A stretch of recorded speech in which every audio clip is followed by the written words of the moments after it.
গতকাল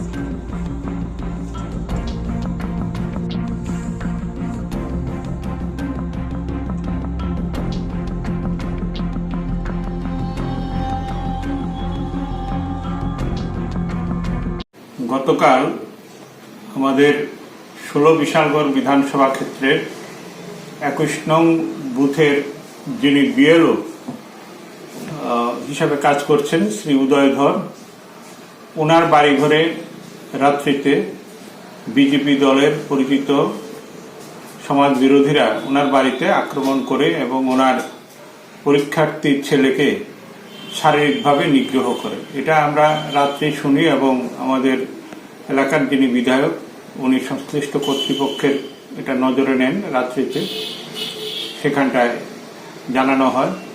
এর আগে গত 3 তারিখ ডিসেম্বরের একই কায়দায় ওনার বাড়িতে কিছু ভয়ভীতি এবং বাড়িঘরে আক্রমণের চেষ্টা তারা করে।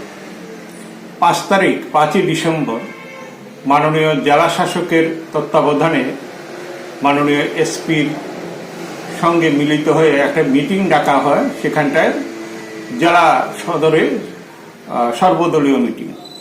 সেই মিটিংয়ে আমাদের দলের তরফে আমরা এই বিষয়টা উল্লেখ করি এবং সেখানটায় নির্বাচনের কাজের সঙ্গে যুক্ত সরকারি কর্মচারীদের তাদের কোনো দল মতের বিষয় নেই, তারা সরকারি কর্মচারী, সেই হিসাবে তাদের সকলের নিরাপত্তা আমরা দাবি করি এবং মাননীয় জেলা শাসক সঙ্গে সঙ্গে এই বিষয়ে মহকুমা শাসককে উনি নির্দেশ দেন এবং এসপিকেও ব্যাপারটা দেখার জন্য বলেন।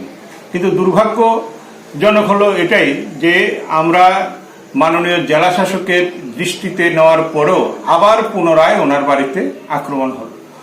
আসলে ব্যাপারটা হচ্ছে তারা চাইছে নির্বাচন দপ্তরটাকেই করায়ত্ত করতে এবং নির্বাচনকে প্রহসনে পরিণত করার তাদের যে নীল নকশা, তারই অঙ্গ হিসাবে তাদের দলের নির্দেশেই এই সমাজ বিরোধীরা ওনার বাড়িতে নিশ্চিতভাবে এই আক্রমণ সংগঠিত করেছে। ওনারা তো লিখিত কমপ্লেন ছাড়া আর কিছু করার নেই। ওনারা তো মাঠে থাকে না, মানুষের সঙ্গে যোগাযোগ নেই, তো বিজেপিকে হেয় করার একটা অপপ্রয়াস। এই বিষয়ে ঠিক আমার জানা নেই বিষয়টা কি, এটা মহকুমার যিনি মহকুমা শাসক আছে ওনার দেখার বিষয়, প্রশাসনিক ব্যাপার। তো এবং আমাদের কার্যকর্তারা বা বিজেপির কেউ এরকম করেও নি, করবে বলে মনে হয় না।